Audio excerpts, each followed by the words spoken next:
निघायिकं मनम् प्रणमामि वर्धमानं धम्मस्य परमाधारम्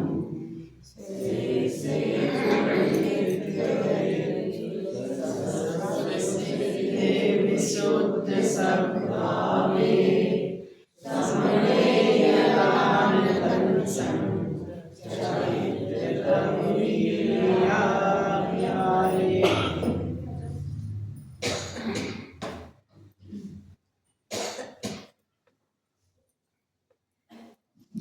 प्रवचन सार जी ग्रंथ विराजमान है।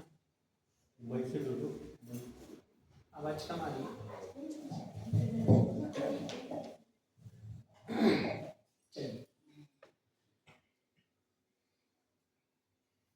प्रवचन सार जी ग्रंथ अभी आप लोग स्वाध्याय में भी समझ रहे हैं। बहुत अच्छा ग्रंथ है, नाम में ही है प्रवचन सार। क्या होता है प्रवचन सार? मतलब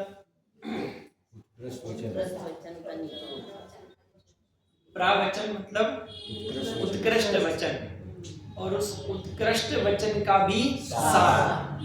और वास्तव में अगर आप बहुत शांति से इस ग्रंथ को पढ़ेंगे तो आपको ये बात समझ में आएगी, संपूर्ण द्वादशांग का सार इस ग्रंथ में आ गया है। ये ग्रंथ अपने आप में किसी साधक जीव को उसकी साधना की प्रारंभ अवस्था से लेकर और मोक्ष अवस्था में स्थित करने में समर्थ है। बहुत अद्भुत ग्रंथ। वैसे तो आचार्य कुंद देव की एक एक रचना इतनी अद्भुत है। मैं विचार कर रहा था, यदि आप आचार्य कुंद देव की रचनाओं को अगर हटाकर देखें तो आपको निर्जन वन ही देखने में आएगा। ये जो आपको इतनी खुशहाली दिख रही है ना, बच्चा बच्चा आत्मा परमात्मा की बात कर पा रहा है, हम आप के कानों ये बात पड़ रही है कि हम तो त्रिकाली ध्रुव भगवान आत्मा हैं। अगर ये बात हम तक पहुंची है, जैन सिद्धांत हम तक यदि पहुंचे हैं, तो एकमात्र कुंद आचार्य देव की ही देन है। ऐसा कोई सिद्धांत नहीं है जो आचार्य कुंद देव के साहित्य से अछूता हो। आप एक एक ग्रंथ उठाकर देखें, अब जिस सिद्धांत का नाम लें वह सिद्धांत आचार्य कुंद देव की गाथाओं में है। और अमृतचंद आचार्य देव ने मानो उनके नाम में ही है अमृतचंद, एक एक गाथा से उन्होंने अमृत निकालकर परोसा है। बहुत अद्भुत टीका को पढ़कर आपको ये बात समझ में आएगी कि एक आत्मार्थी का हार्द कैसा होता है। यदि हमें ये आगम को पढ़ना है, देखिए ये द्रव्य श्रुत है, ये अक्षर है, उन्हीं अक्षर से आपकी वे पंचतंत्र की कहानियां लिखी गई हैं, उन्हीं अक्षर से अखबारों में खबरें लिखी जा रही हैं, उन्हीं अक्षरों से समझो आप जो सप्त व्यसन पोषक कथाएं हैं वे लिखी जा रही हैं। इसका महत्व क्यों है और इसका महत्व कब है? जब भाव श्रुत अंतरंग में होता है तब इसे द्रव्य श्रुत संज्ञा मिलती है। इसका बहुमान मात्र हम शब्दों को देखें तो मात्र शब्दों का बहुमान नहीं है। ये जिस अर्थ के बोधक हैं वो अर्थ हमें जन्म मरण के अभाव करने का उपाय बता रहा है, उसका महत्व है। उस गंभीरता से एक एक गाथा को हमें पढ़ना चाहिए। बहुत अद्भुत ग्रंथ हैं, सारी रचनाएं बहुत अद्भुत हैं। तो अब ऐसा होता है जिसकी शादी हो उसके गीत गाते हैं। सामने समय साहब रखा होता तो क्या कहते हैं? भैया सर्वोत्कृष्ट ग्रंथ तो यही है। सामने प्रवचन साहब रखा है तो क्या कह रहे हैं? सर्वोत्कृष्ट ग्रंथ तो यही है। उसका कारण है हमारी परिणति में जो कलुषता बैठी है, हमें तो उसे हटाना है। और उसमें जो निमित्त बन रहे हैं ऐसे सभी शास्त्र उत्कृष्ट ही हैं। इस भावना से हमें एक एक ग्रंथ की एक एक गाथा, उसका एक एक पद पढ़ना चाहिए, तो हमें निश्चित रूप से लाभ होगा। हमारे पास 8 ही दिन है, पर मैं ये चाह रहा हूं कि आप लोग प्रवचन सार का एक बार रस चखें। आपको बात पकड़ में आई कि उन गाथाओं में कितना मर्म छिपा हुआ है। तो कुछ मुख्य गाथा, सारी ही मुख्य हैं, पर विषयों को समाहित करती हुई कुछ गाथाओं को हम पढ़ेंगे, गाथा से अर्थ करेंगे, तो आपको आनंद निश्चित रूप से आएगा। पर कब आएगा? जब आप इस विचारधारा से बैठे होंगे कि मैं आनंद की प्राप्ति के लिए ही बैठा हूं। जब जिस गाथा को पढ़ रहे हैं उस समय आपको ये भाव होना चाहिए कि यही गाथा, ये गाथा किसके लिए लिखी गई है? बोलो भैया, किसके लिए लिखी गई है? मेरे लिए। किसे कल्याण करना है? मुझे अपना। कब करना है? अभी। तो अब जिस गाथा को पढ़ें, उस गाथा को पढ़ते समय ये भावना भानी है कि यही गाथा मेरे कल्याण के लिए लिखी गई थी और इस गाथा से ही मुझे अभी मेरा कल्याण करना है। निश्चित रूप से आनंद आए। चलिए, प्रवचन सार ग्रंथ कितने अधिकार हैं, थोड़ा सा परिचय आपको देता हूं। याद भी सबको साथ में करते चलना है। पूछूंगा मैं आपसे, कल कहा था मैंने प्रवचन प्लस कक्षा, ऐसा नहीं आए बैठे और चले गए। आपको बात पकड़ में आनी चाहिए। जहां समझ में नहीं आए आप पूछ सकते हैं, जो प्रश्न आपको बीच में भी करना है आप कर सकते हैं, है ना। देखिए, 3 अधिकार हैं। कितने अधिकार हैं? 3। पहला ज्ञान तत्व प्रज्ञापन। बोलिए, पहला अधिकार ज्ञान तत्व प्रज्ञापन। अभी अब बोलेंगे नहीं तो याद नहीं होगा। पहला अधिकार कौन सा है? ज्ञान तत्व प्रज्ञापन। देखो, मैं आपको एक बात बता दूं, आंखें तेज हैं और कानों से मुझे थोड़ा कम सुनाई देता है, तो बोलना आपको तेज है पर आंखें मेरी तेज हैं, तो ये दिखेगा कि कौन नहीं बोल रहा है ना। इसलिए पहले अधिकार का नाम क्या है? ज्ञान तत्व प्रज्ञापन। देखो भैया, ऊपर समझो दादाजी लोगों ने जो मार्गदर्शन कर रहे हैं वे नहीं बोल रहे हैं। पहला अधिकार कौन सा है? ज्ञान तत्व प्रज्ञापन। दूसरा अधिकार ज्ञेय तत्व प्रज्ञापन। दूसरा अधिकार कौन सा है? ज्ञेय तत्व प्रज्ञापन। और तीसरा अधिकार कौन सा है? चरणानुयोग सूचक चूलिका। कौन सा है तीसरा अधिकार? चरणानुयोग सूचक चूलिका। तीनों परिशिष्ट है जी, चौथा परिशिष्ट है। हाँ, वो परिशिष्ट है, अधिकार में उसे नहीं रखा गया, इसलिए तो उसकी परिशिष्ट संज्ञा है। अगर अधिकार में ही आ जाएगा तो परिशिष्ट संज्ञा सार्थक नहीं होगी। तो 3 अधिकार हैं और फिर परिशिष्ट है। अच्छा, ये जो अधिकार का विभाजन है ये किसके अनुसार है? अभी हमने जो 3 अधिकारों का विभाजन किया, ये कौन सी टीका के अनुसार है? प्रवचन सार ग्रंथ पर मुख्य रूप से 2 टीकाएं, ऐसे बहुत काम हुआ है। मुख्य रूप से 2 टीकाएं, एक तो अमृतचंद आचार्य देव की और दूसरी बोलो भैया जयसेन आचार्य देव की। नाम आप लोगों को ख्याल में है, आप लोग तो ग्रंथ पढ़ रहे हो। अमृतचंद आचार्य देव की टीका का नाम क्या है? भैया दोनों के बोल दो, जो सही होगा पंडित जी बोल ही देंगे, और बाकी लोग की भैया मत बोलो, पंडित जी बताएंगे। हमें तो पता नहीं। बोलो भैया, अमृतचंद आचार्य देव की टीका का नाम क्या है? बहुत बढ़िया। आप लोगों के लिए सुनिए, आप लोगों के लिए होमवर्क है। समय सार अभी 2 ही देता हूँ, समय सार और प्रवचन सार, दोनों ही ग्रंथों पर अमृतचंद आचार्य देव की टीका भी है और जयसेन आचार्य देव की टीका भी है। कल मैं आपसे पूछूंगा, ये विश्वास है आप लोग में से अगर एक आध कोई बिरला देखकर आ जाए तो बहुत अच्छी बात है ना। और बहुत से लोगों ने तो पहले दूसरे की तरफ हाथ दिखा दिए कि भैया हमारे बस की बात नहीं, ऐसा नहीं करना है। प्रवचन सार और समय सार 2 ग्रंथ, उन पर 2 आचार्य की जो मुख्य रूप से 2 टीकाएं हैं, वो आपको उनके नाम आपको देखकर आने हैं, ठीक है। ये जो विभाजन है अधिकारों का विभाजन, ये किसके अनुसार है? अमृतचंद आचार्य देव की टीका के अनुसार। अभी हम उसके आधार से ही मुख्य रूप से चर्चा कर रहे हैं, है ना। जयसेन आचार्य देव, जब आप उनकी टीका का कल नाम बताएंगे तो उनके अनुसार भी जो अधिकारों का विभाजन है वो हम कल याद करेंगे। आज तो आप अभी इतना याद रखो, अमृतचंद आचार्य देव ने जो विभाजन किया है अधिकारों का, क्योंकि अब आचार्य देव ने अधिकारों का विभाजन नहीं किया, ये तो गाथाएं लिखते गए, फिर अमृतचंद आचार्य देव ने जब उस पर टीका लिखी तो विषय वस्तु के अनुसार अधिकारों का विभाजन किया है। तो 3 अधिकार एक बार वापस से बोल दीजिए। पहला, फिर आपको मैंने आपको बताया आंखें मेरी तेज है। तो बोलना सबको है। पहला ज्ञान तत्व प्रज्ञापन। दूसरा, तीसरा सूचक। ठीक है, ये मत कहना भैया याद नहीं रहता। भी मैं आपसे पूछूंगा फलाना फलाना सीरियल है और उसमें कौन कौन से पात्र हैं, तो आप लोग लाइन से गिना दोगे। तो ये जो 3 ही नाम है, तो कल मैं आपसे पुनः कल किसी से भी पूछूंगा। ठीक है, चलिए। अब सबसे पहले आचार्य देव ने नमस्कार किया। किसको नमस्कार किया? पंच परमेष्ठियों को सबसे पहले नमस्कार किया। ये गाथाएं आप पढ़ चुके हैं।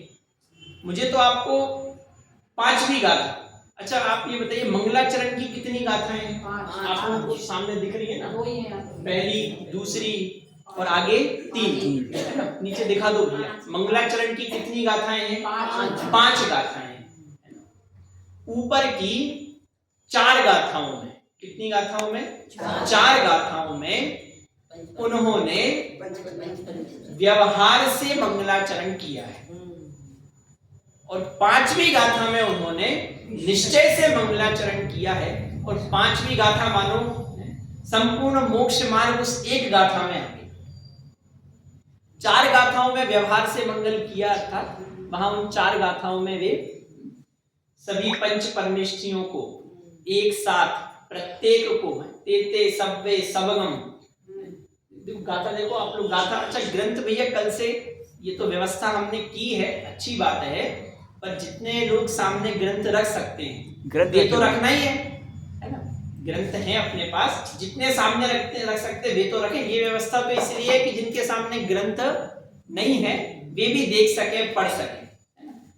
थोड़ा आप लोग पन्ने भी पलटते चले, ग्रंथ है अपने पास और भी अपन कल मंगा देंगे। ठीक है, चलिए।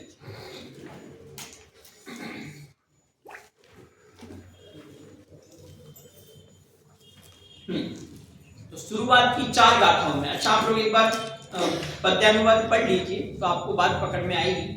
सुर असुर इंद्र नरेंद्र वंदित कर्म मल निर्मल करण वृष तीर्थ के करतार श्री वर्तमान दिन शत शत नमन अवशेष तीर्थंकर तथा सब सिद्ध गण को कर नमन। मैं भक्ति पूर्वक नमो पंचाचार युक्त सब श्रवण जन उन सभी को युग पथ तथा प्रत्येक को मैं नमो विद्यमान मानस क्षेत्र के अरिहंत को अरिहंत सिद्ध समूह गणगण देवयुत सब सूर्यगण और सभी पाठक साधुगण इन सभी को करके नमन। परिशुद्ध दर्शन ज्ञान युक्त समभाव आश्रम प्राप्त कर निर्वाण पद दातार समता भाव को धारण करूं।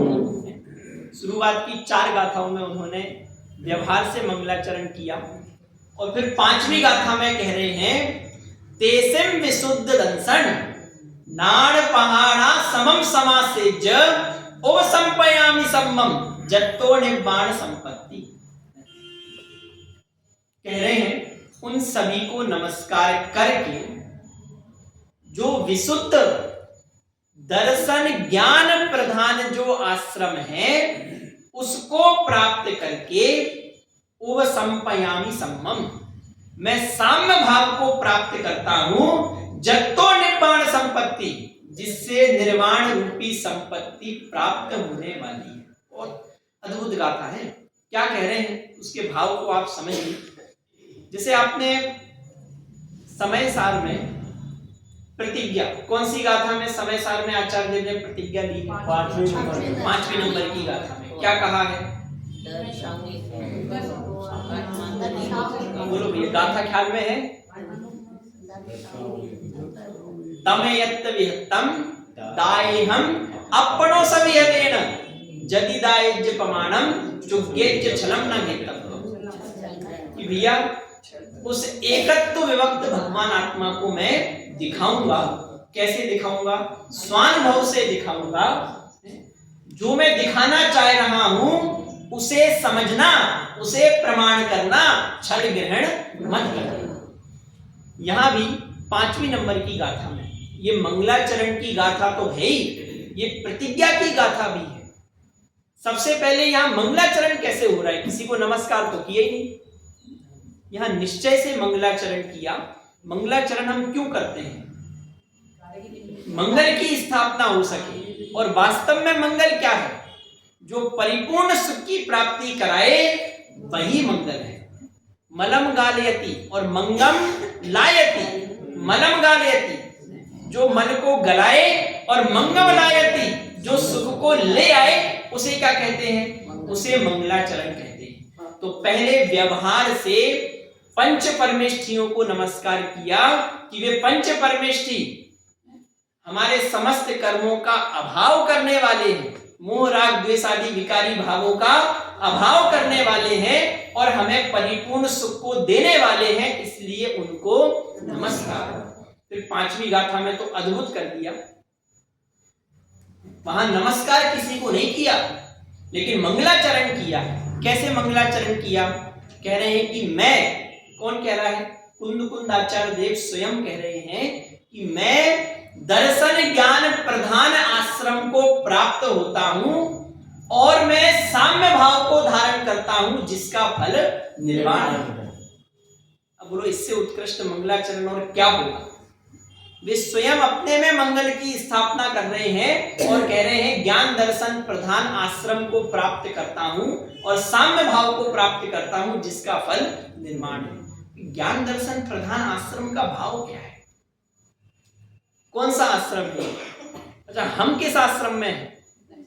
हम भी तो आश्रम में हैं। आश्रम मतलब क्या होता है? जहां ठहर रहे हैं। आश्रम मतलब जहां ठहर रहे हैं उसे आश्रम कहा जाता है। अब हमें ये विचार करना है कि हम कहाँ ठहर रहे हैं। और ये सिर्फ कुंद आचार्य देव मंगलाचरण कर रहे हैं ऐसा नहीं है, हम भी तो ग्रंथ पढ़ रहे हैं, हम भी ये मंगलाचरण कर रहे हैं, हम भी ये भावना भा रहे हैं कि मैं भी ज्ञान दर्शन प्रधान आश्रम को प्राप्त हूं, मैं भी उस साम्य भाव को प्राप्त हूं। ये ग्रंथ को पढ़ने का उद्देश्य क्या है? बोलो भैया, ग्रंथ को पढ़ने का उद्देश्य है कि मैं उस दर्शन ज्ञान प्रधान आश्रम को प्राप्त कर सकूं, मैं उस साम्य भाव को प्राप्त कर सकूं।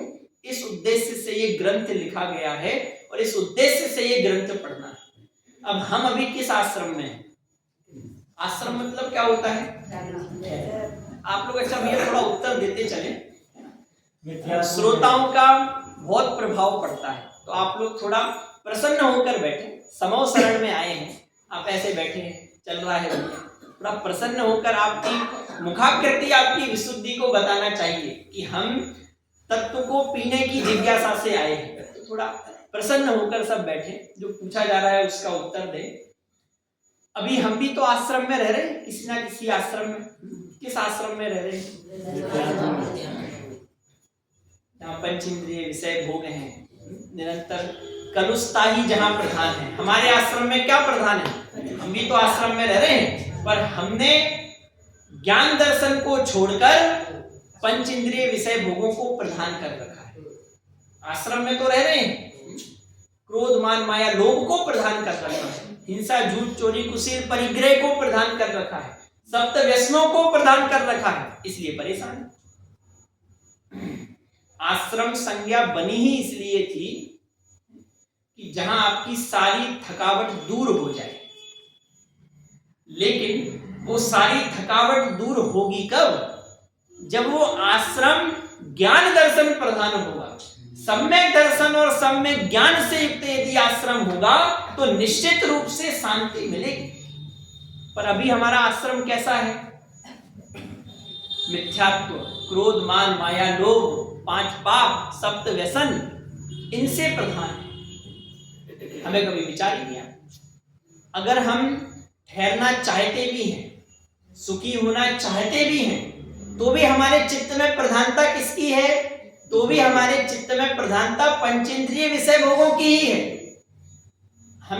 हम जैसे ही सुख की कल्पना करते हैं तो कहां भागता है हमारा सीधा उपयोग? कहां भागता है हमारा सीधा उपयोग?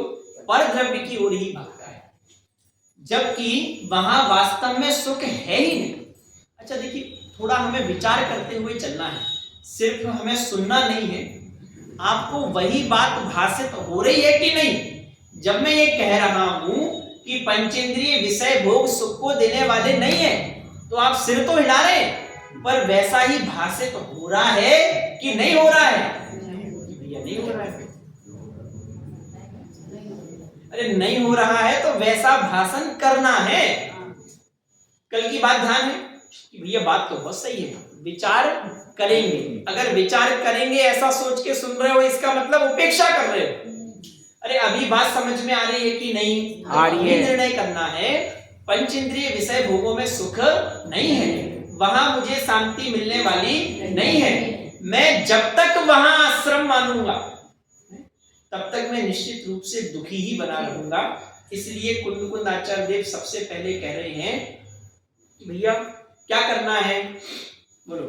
कह रहे हैं दर्शन ज्ञान प्रधान आश्रम को प्राप्त करो। सुख का प्रारंभ ही वहां से होगा।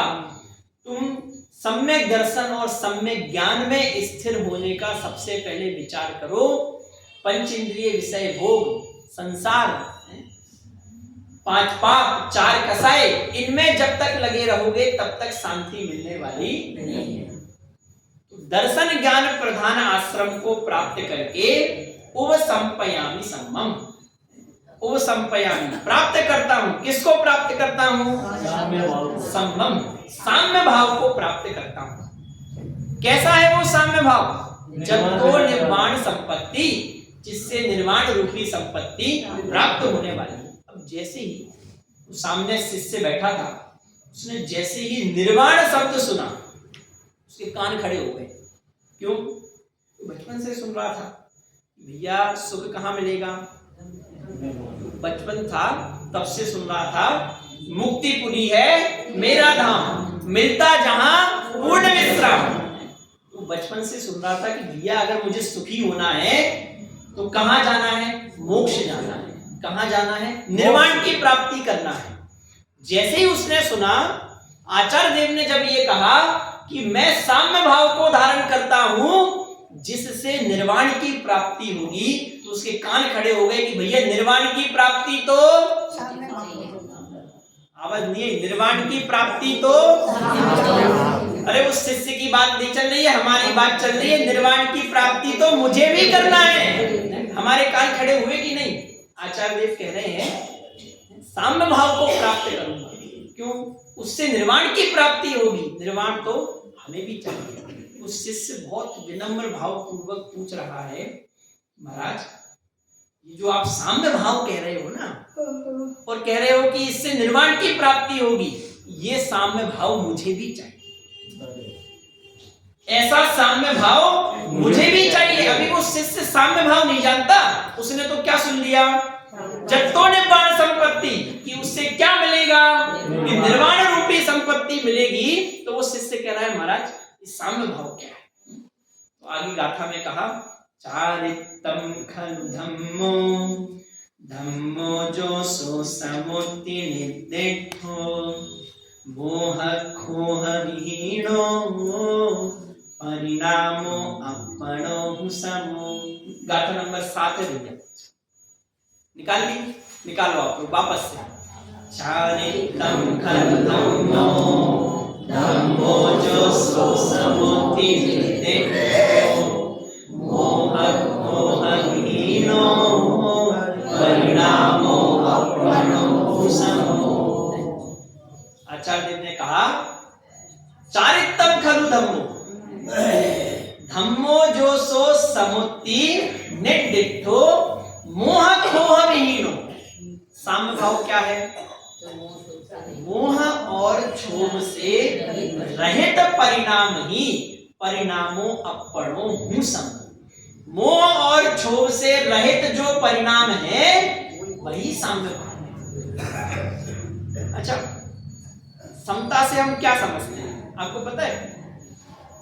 वैराग्य और समता तो जगत के संसारी जीव भी धारण करते हैं। जैसे आपने वो सुना होगा, मैं एक बार 10 लक्षण में जा रहा था पैसा, ये लोग आते ना लेने, स्टेशन से लेने आते हैं। अभी तो भाग्य अच्छा था कि संभव भैया आए थे तो अच्छी चर्चा हो रही थी। 10 लक्षण में हम गए तो वहां क्योंकि वे नहीं आए, ड्राइवर को भेजा था तो वो तो जानता नहीं, रिकॉर्ड वो चालू किया म्यूजिक, उसमें गाना बज रहा था। मैं आपको वास्तविक बात बता रहा हूँ, आप लोगों के जमाने की है, सिकवा नहीं किसी से गिला नहीं, जो नसीब में नहीं था मुझको मिला नहीं। कितनी बढ़िया बात है। मैंने भी वो पंक्ति सुनी, देखो बात तो सही कह रहा है। क्या है अर्थ, क्या है? सिकवा नहीं किसी से गिला नहीं। वो प्रसंग क्या है अब वो अपन पंक्ति से भी समझ सकते हैं। वो जो नायिका है वो नायक से को नहीं मिल पाई है तो वो कह रहा है सिकवा नहीं किसी से गिला नहीं, जो नसीब में नहीं था मुझको मिला नहीं। सिकवा मतलब क्या है? मुझे किसी से कोई शिकायत नहीं, गिला नहीं, मुझे किसी से कोई गिला नहीं है, जो मेरे नसीब में नहीं था वो मुझको नहीं मिला। अब बताओ ये साम्य भाव है कि नहीं? जग सुना सुना लागे, ये साम्य भाव है कि नहीं? ये साम्य भाव नहीं है। मोह खोह विहीनो, मोह और क्षोभ से रहित जो परिणाम है वही साम्य भाव है। वहां आपको लग तो रहा है कि वैराग्य है, और आप वो पंक्ति पढ़ेंगे तो आपको लग तो रहा है कि भैया जैसा है वैसा नहीं। लेकिन जब तक अंतरंग में मोह विद्यमान है, जब तक अंतरंग में क्षोभ विद्यमान है, आप ये देखें एक एक शब्द इतने बढ़िया है। कसाई के लिए भैया क्षोभ शब्द का प्रयोग किया पंडित, क्यों? जानबूझ के। जब जब कसाई रहती है ये व्यक्ति क्षोभ में ही रहता है। कसाई व्यक्ति कभी आपको प्रसन्न दिख ही नहीं सकता। क्रोध करेगा क्षोभ में रहेगा, मान करेगा क्षोभ में रहेगा, लोभ करेगा, माया करेगा, क्षोभ में रहेगा। ज्यों ज्यों कसाय होती है, जब जब कसाय होती है तब तब ये व्यक्ति क्षुब्ध रहता ही है, परेशान रहता ही है, झुलसता ही है। इसलिए क्या शब्द का प्रयोग किया? क्षोभ। मोह और क्षोभ से रहित जो परिणाम है वही समता भाव है। मिथ्यात्व के जाए बिना, कसाय के जाए बिना त्रिकाल में समता भाव नहीं आ सकता। यदि उस साम्य भाव को धारण करना है तो मिथ्यात्व का अभाव करना होगा, कसाय का अभाव करना होगा। अभी आगे आएगा, आगे सारी गाथाएं इतनी बढ़िया अद्भुत अद्भुत गाथा है। बहुत अच्छा अर्थ किया मोह का और क्षोभ का। जैसे समय सार की हार्द गाथाएं कौन सी हैं? समय सार की हार्द गाथा 6वीं और 7वीं है। क्यों? 5वीं गाथा में क्या कहा था? उस एकत्व विभक्त भगवान आत्मा को दिखाएंगे, और 6वीं 7वीं गाथा में कह दिया नभी हो दिया पमत्तो ना पमत्तो जानो जो भावो एवं बढ़ंती शुद्धम नादो जोसो दुसोचेव व्यवहारेणु वजस्सदी नानस्य चरित्र दंसनम नानम नवीनानम न चरित्रम न दंसनम जानो शुद्ध। प्रवचन सार की हार्द गाथाएं कौन सी है? 80 और 81 नंबर की गाथा, जहां उन्होंने इसी मोह और क्षोभ से रहित होने की प्रेरणा दी है। बहुत अद्भुत गाथा है। अभी क्रम में जब आएंगी तो अपन उसके संबंध में चर्चा करेंगे। तो यहाँ ध्यान में आ रहा है आपको, शिष्य ने जैसे ही सुना कि निर्वाण प्राप्त होगा, किससे प्राप्त होगा? अरे बोलो भैया किससे प्राप्त होगा? समता भाव से। तो उसके कान तुरंत खड़े हो गए, ये साम्य भाव क्या है? तो आचार्य ने क्या उत्तर दिया? मोह खोह विहीनो, मोह और क्षोभ से रहित परिणाम ही साम्य भाव है। इसके बाद जो उन्होंने चर्चा की, बहुत अद्भुत चर्चा है। मानो आप कुंद आचार्य देव अनुशासन कर रहे हैं कि भैया तुम जिस भाव को प्राप्त होते हो उस समय तुम उसी भाव रूप होते हो और तुम्हें उसका ही फल मिलता है। तुम अगर अशुभ भाव रूप परिणत होगे तो तुम अशुभ ही हो और तुम्हें उसका ही फल मिलेगा, और यदि तुम शुभ भाव रूप परिणत हो रहे हो तो तुम शुभ ही हो, तुम्हें उसका फल मिलेगा, और यदि तुम शुद्ध भाव रूप परिणत हो रहे हो तो तुम शुद्ध ही हो, तुम्हें उसका फल मिलेगा। जैसे ही कहा कि मोह और क्षोभ से रहित परिणाम ही समता भाव है। अब चूंकि आचार्य देव को पता है अनादिकाल से मिथ्यात्व और कसाय से ही युक्त है, इसे पक्ष बना रहेगा। जैसे ही हम उसे छोड़ने का कहेंगे तो इसका जी घबराएगा। तो आचार्य देव ने कहा, देख भाई, तू जिस भाव रूप परिणत होगा तू वही है और तुझे उसका फल मिलेगा। तू यदि मोह और क्षोभ से सहित परिणत होगा तो तू उस समय दुखी है, परेशान है, फल मिल रहा है ना। जिस समय क्रोध कर रहा है उस समय क्रोधी है और उसके अनुसार तुझे फल मिल रहा है। जिस समय मान कर रहा है मानी है और तुझे उसका फल मिल रहा है। तो आचार्य देव कह रहे हैं कि मोह और क्षोभ से यदि सहित रहते हुए मिथ्यात्व कसाय इनमें ही यदि लगा रहेगा तो उस रूप ही रहेगा और उसका ही फल तुझे मिलेगा।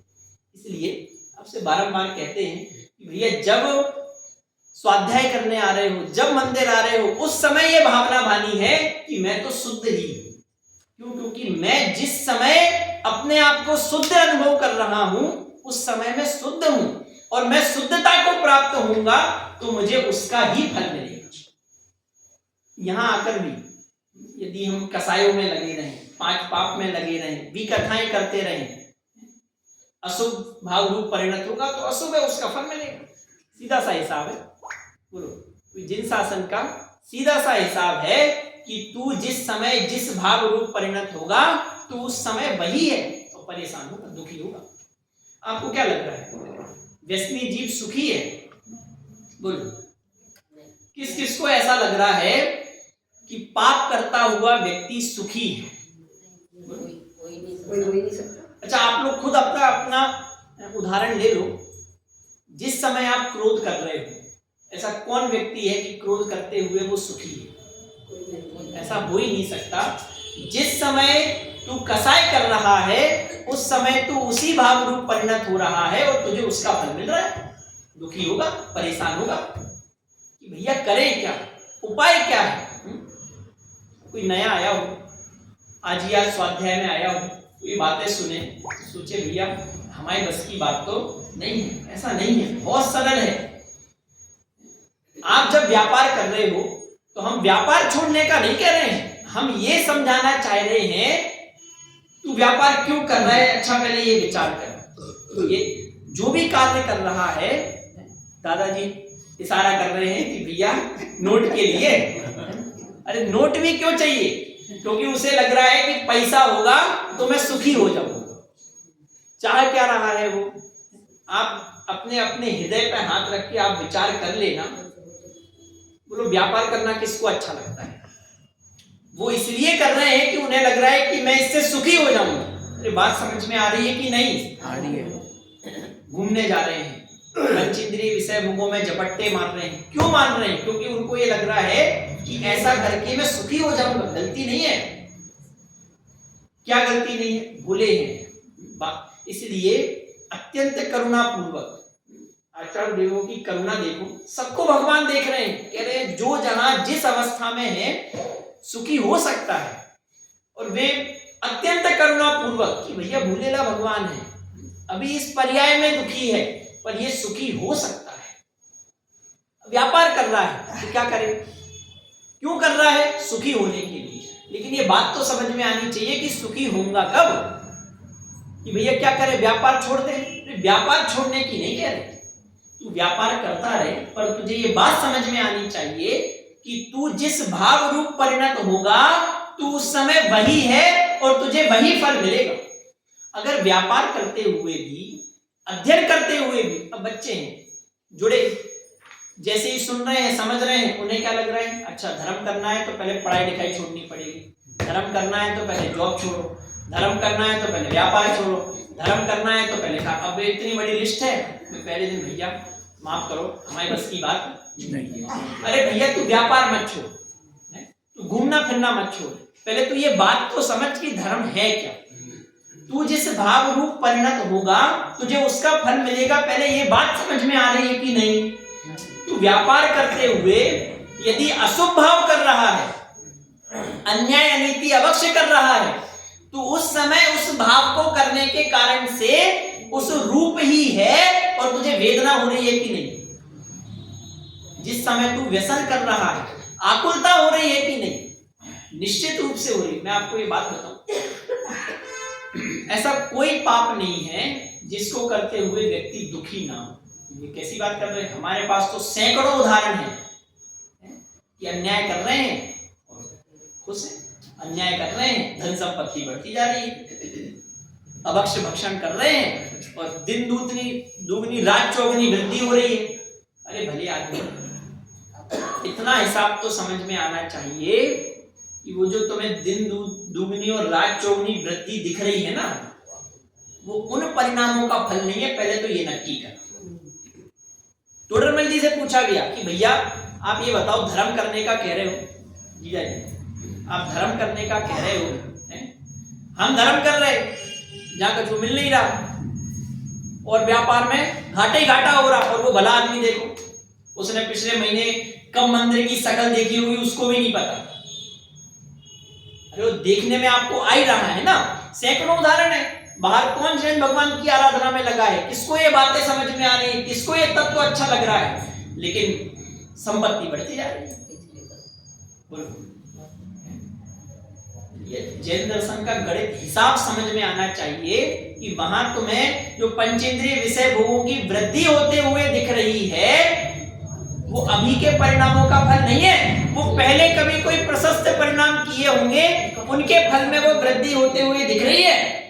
तू जो भाव कर रहा है उसका फल तुझे निश्चित रूप से मिलेगा, ये बात तुझे समझ में आनी चाहिए। अभी जो फल मिल रहा है, भैया हम धर्म कर रहे हैं और निरंतर लॉस ही लॉस हो रहा है, बाहर में परिस्थितियां बेकार बन रही हैं। अरे वो उस धर्म का फल नहीं है, पहले तो ये बात तुझे समझ में आनी चाहिए। वो तूने पूर्व में जो संचय कर रखा था उसके फल में ये अवस्था हो रही है। ये तू अभी धर्म कर रहा है उसके फल में ये अवस्था नहीं हो रही। और वास्तविकता तो ये है, सुनना ध्यान से, कोई मंदिर आया, आप लोगों पे घटाऊंगा तो आप लोग घबरा जाते हो। समझो मैं अपने घर पे हूं और मैं मंदिर आया, मेरे घर में आग लगी, अब लोग क्या कहेंगे, मंदिर गए थे आग लग गई। बोलो क्या हुआ है तेरे धर्म का, मंदिर गए थे और आग लग गई। अरे मूर्ख हो, अरे मैं भी जलने वाला था और मंदिर चला गया तो मैं बच गया, घर अकेला जला। ये हिसाब समझ में नहीं आ रहा, उल्टी बुद्धि चलती है कि देखो धर्म करने गए थे, घर में आग लग गई। कोई रास्ते में आ रहा है, मंदिर आ रहा है, एक माता जी पिछले ही साल मंदिर गए और अब चूंकि लोग बाग हैं, भीड़ मची, थोड़ा धक्का मुक्की हुई। अब ध्यान रखते नहीं है भाई, ध्यान रखना चाहिए। कोई साधर्मी आ रहा है, ये सब हमारा कर्तव्य है, साधर्मियों की सेवा करना। वृद्ध महिला धक्का हुआ, वो गिर गई, गिरी तो ये पैर पूरा उनका टूट गया। अब चूंकि मुझे बुलाया, बहुत ज्यादा अवस्था उनकी खराब हुई थी, चर्चा करने के लिए मैं गया, वे परेशान हो रही, रो रही हैं। ये रोज मंदिर जाते थे, आज मंदिर गए तो पैर टूट गया, मंदिर गए पैर टूट गया। इतनी अच्छी जगह जा रहे हैं, ये ऐसा हो रहा है, हम जाए तो जाए कहां। कहा भैया पैर ही टूटा क्योंकि मंदिर गए थे। कुछ बात समझ में आ रही है? हिसाब हमें समझ में आना चाहिए, पहली बात। दूसरी बात, ये तो स्थूल हिसाब है, इससे भी सूक्ष्म हिसाब समझ लेना भैया, जो यहां गाथा में कहना चाह रहे हैं। तू जिस समय मंदिर गया, तू कह रहा है कि भैया हम धर्म कर रहे हैं लेकिन हमारे साथ बुरा हो रहा, और वो पाप कर रहे हैं जीजा जी, उनके साथ अच्छा हो रहा। अरे मूर्ख आदमी, तू जिस समय धर्म कर रहा है उस समय किस भाव रूप परिणत हो रहा है? बोलो। शुद्ध भाव रूप परिणत हो रहा है ना। उस समय निराकुल है कि नहीं? तो जिस भाव रूप परिणत हुआ उसका फल मिला कि नहीं? धर्म रूप परिणत हुआ तो निराकुलता आई कि नहीं आई? आई। जिस भाव रूप परिणत हुआ उसका फल तुरंत मिल रहा है। मैं आपको समझाना ये चाह रहा था, ये जो कर्मण योग से हम हिसाब देखते हैं पंडित जी, ये हिसाब भी स्थूल है। जब आपको ये समझाया जा रहा है कि उसके साथ जो अच्छा हो रहा है वो उसके पूर्व परिणामों का फल है। जो उसके साथ अच्छा होते हुए दिख रहा है वो उसके पूर्व परिणामों का फल है, और तेरे साथ जो बुरा होते हुए दिख रहा है वो तेरे पूर्व परिणामों का फल है, अभी के परिणामों का फल नहीं है। मैं तो आपको ये समझाना चाह रहा हूं कि अभी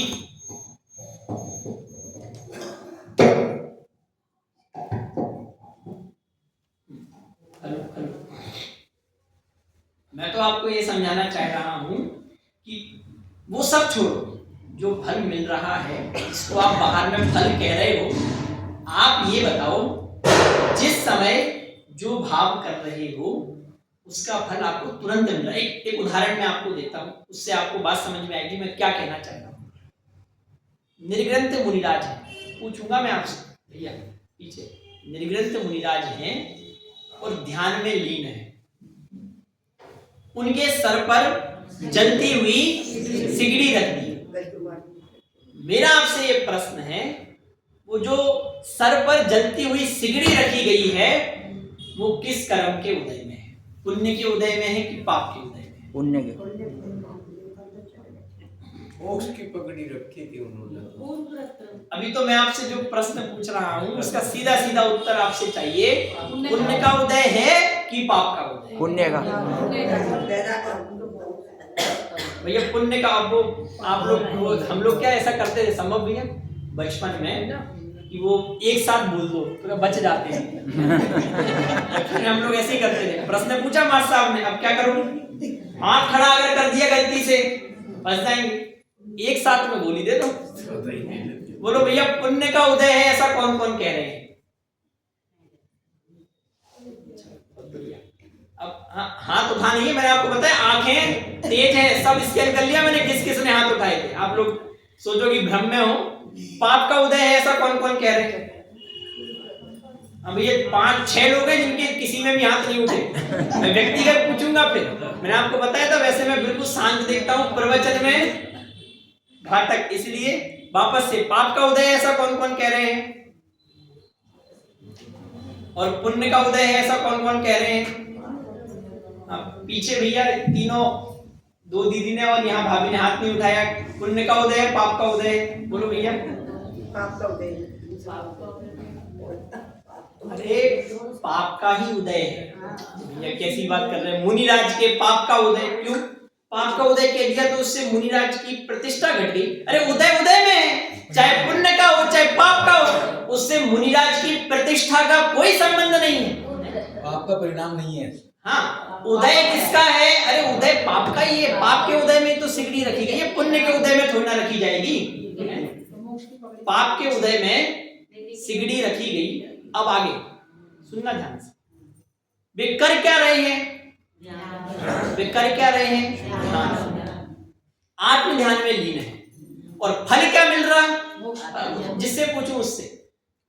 आप दोनों ने हाथ नहीं उठाया था ना, आपसे ही प्रश्न है ना? अब भैया ऐसा ही होगा। आप लोग, मैं, आप सोच रहे हो हल्के में ले रहे हो, मैं कह रहा हूं कि आपको उत्तर देना है। अब बताओ, चलो सरल है प्रश्न। आपको उदाहरण समझ में आ पा रहा है दीदी? क्या क्या है प्रश्न? मुनिराज ध्यान में लीन है और उनके सर पर सिगड़ी जल रही है। अब प्रश्न इतना सा है कि सर पे सिगड़ी जल रही है, वो किसका उदय? अभी सबने बता दिया, पाप का उदय है। और उनकी क्रिया क्या हो रही है उस समय? ध्यान में लीन है, आत्म ध्यान में लीन है। अब मुझे सीधा सीधा हिसाब बताओ कि मुनिराज तो ध्यान में लीन है और फल क्या मिल रहा? मुनिराज ध्यान में लीन है और फल क्या मिल रहा? सर पे सिगड़ी रखी जा रही है।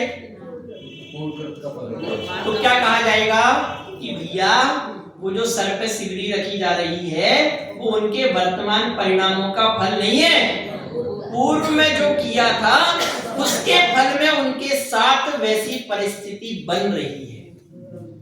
अरे वर्तमान में तो वे शुद्ध भाव रूप परिणत हैं, तो उसका फल उन्हें वर्तमान में भी मिल रहा है और भविष्य में भी मिलेगा। वर्तमान में वे अतीन्द्रिय आनंद को भोग रहे हैं, शुद्ध भाव परिणत हैं, इसलिए शुद्ध है और उसका फल मिल रहा है कि अतीन्द्रिय आनंद को भोग रहे हैं। और जो वर्तमान में आनंद में है, कल मैंने आपको एक मंत्र दिया था, वो जीवन का अमोघ मंत्र है। मेरे लिए तो है, आपके लिए पता नहीं। जो वर्तमान में आनंद में रहता है वही अनंत काल तक आनंद में रह सकता है। जो वर्तमान में दुखी है, वो बाहर मोटिवेशनल स्पीकर कहते हैं बात सही नहीं है, क्या कहेंगे, अरे भैया थोड़ा सा दुख झेल लो, फिर अनंत काल, वो तो अनंत काल नहीं कहेंगे कि भैया फिर आगे सुखी सुख मिलने वाला है। जैन दर्शन का ये हिसाब है कि अगर तुझे बाद में सुखी होना है तो क्या करना है, बोलो, बाद में यदि सुखी होना है, अनंत काल सुखी होना है तो क्या करना होगा, वर्तमान में तुझे आनंद में रहना होगा।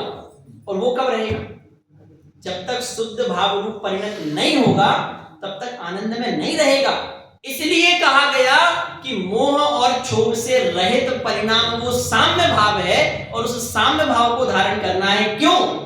क्योंकि मोह और क्षोभ से रहित, जहां ना मिथ्यात्व है ना कसाय है, ऐसा जो परिणाम होगा, तू जब उससे परिणत होगा तो तू उस समय शुद्ध है और तुझे उस समय अतीन्द्रिय आनंद का वेदन होगा और आगे उसके फल में निश्चित रूप से निर्वाण की प्राप्ति होगी। देखो गाथा इतनी बढ़िया है, परिणमति चेन तपम तत्कालम तन्मयति परिणतम तम आत्म परिणतो आत्म मोहनेयको।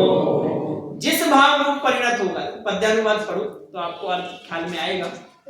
जिस काल में जो धर्म जिस परिणाम से हो परिणमित हो, उसी में वह धर्म परिणत आत्मा ही धर्म है। जिस भाव रूप परिणत हो रहा है तो उस रूप ही है।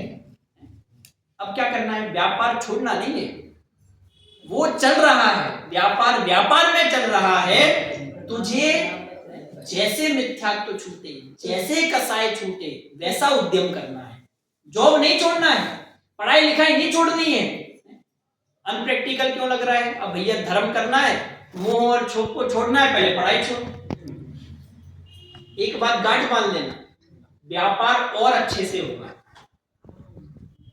व्यापार और अच्छे से होगा, पढ़ाई और अच्छे से होगी। ये धर्म उसमें बाधक नहीं है। धर्म करना है तो वो छोड़ना होगा, ऐसा हम नहीं कह रहे हैं। वो चल रहा है, वो अपने में चल रहा है, उसको चलने दो, पर जो चल रहा है उसे वैसा ही चलता हुआ स्वीकार करो। जो होना है वह होने दो, होनी को स्वीकार करो, कर्तापन का भाव न लाओ, निज हित का पुरुषार्थ करो। बढ़िया बढ़िया पाठ है, समता षोडशी है। अच्छा, नाम भी है उसका समता षोडशी, जिस साम्य भाव की चर्चा कर रहे हैं ना, वहां पढ़ो क्या लिख रहे हैं। जो होना है सो होने दो, होनी को स्वीकार करो। अब जो घटित हो रहा है उसको स्वीकार ही करना होगा। उदयाधीन व्यवस्थाएं हैं, जो चल रहा है चलने दो। उदय में है, उदय उदय में है, मैं मुझ में हूं, परद्रव्य परद्रव्य में है, उसका परिणमन स्वतंत्र हो रहा है। मैं मुझ द्रव्य में हूं, मेरा परिणमन स्वतंत्र हो रहा है। आनंद का मार्ग कि भैया परिवार का क्या होगा, अच्छे से चलेगा। उदयाधीन व्यवस्था है, तुम चलाने वाले हो कौन? जितने भाग्य में लिखी है उतनी पल्लेदारी तुम करोगे, उसकी चिंता मत करो। वो चल रहा है, उदयाधीन व्यवस्थाएं वो चलती रहेंगी, पर तुम्हें सुखी होना है कि नहीं। तो सुखी होने का मार्ग बता रहे हैं कि भैया वो सब चलने दो, तुम जिस भाव रूप परिणत होगे। बोलो, व्यापार रूप परिणत हुए क्या? हम ये भी नहीं कह रहे कि व्यापार तुझे दुखी कर देगा, क्योंकि तू व्यापार रूप तो परिणत हुए नहीं, लेकिन उस समय तू जिस भाव रूप परिणत हो रहा है, तू उस समय वही है, इसलिए तू दुखी हो रहा है। अशुभ भाव रूप परिणत होगा तो अशुभ है, दुखी होगा। शुभ भाव रूप परिणत है तो शुभ है, और शुद्ध भाव रूप परिणत है तो शुद्ध है। आचार्य ने तीनों ऑप्शन दे दिए, आगे फल भी दिखाया। इतनी बढ़िया, जब ये समय बता देना, क्योंकि मैं अभी है ना 2-5 मिनट है, 5 मिनट है। आगे देखो आप फल बता रहे हैं। प्राप्त करते मोक्ष सुख शुद्धोपयोगी आत्मा, पर प्राप्त करते स्वर्ग सुख ही शुभोपयोगी आत्मा। वापस से, प्राप्त करते मोक्ष सुख शुद्धोपयोगी आत्मा, पर प्राप्त करते स्वर्ग सुख ही शुभोपयोगी आत्मा। अशुभोपयोगी आत्मा वो नार की तिर्यक पुनः संसार में रुलता रहे, अतिशय दुख भोगता।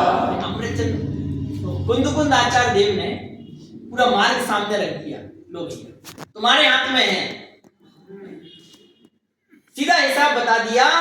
अशुभ भाव रूप परिणत हो गए, अशुभ हो, और अशुभ का फल मिलेगा नारकी त्रियक पुनः। शुभ भाव रूप परिणत हो गए, शुभ हो, उसका फल स्वर्ग आदि चलेगा। जो शुद्ध भाव रूप परिणत है, उसका फल वो शुद्ध है, और उसका फल निर्माण। पुनर क्या है?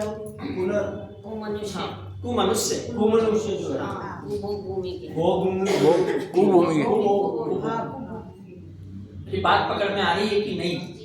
आगे कहा था, क्या कहा था? 5वीं गाथा। तो आप लोग थोड़ा गाथाएं भी याद करो। भैया बुद्धि सब में बहुत है। मैंने शुरू में उदाहरण दिया था, मैं अभी आपसे फलाना सीरियल पूछूं भैया, और वो उसके नाम पूछूं तो सारे पात्रों के नाम गिना दोगे बिल्कुल। अभी भैया लोगों से कोई पिक्चर पूछी जाए, अच्छा अभी भी पुराने जमाने का भी कोई, अभी जैसे मैं गा रहा था ना पंक्ति, तो सब गुनगुनाने लगे। इसका मतलब बुद्धि तो है। इसलिए ये अच्छी बात है अगर आप गुनगुनाओगे। हमने वो माहौल ही खत्म कर दिए जब हम लोग छोटे थे। मैं जब चक्की, अब तो खैर चक्की वक्की सब खत्म है, लेकिन कुछ ना कुछ कार्य तो कर रहे हो ना। मेरी दादी जब चक्की चलाती थी, अब तो आप लोगों को पता नहीं किस किस को याद होंगे, तो हमने उस समय थोड़े सुने और फिर बाद में पढ़े, तो हमें भी थोड़े बहुत याद हैं।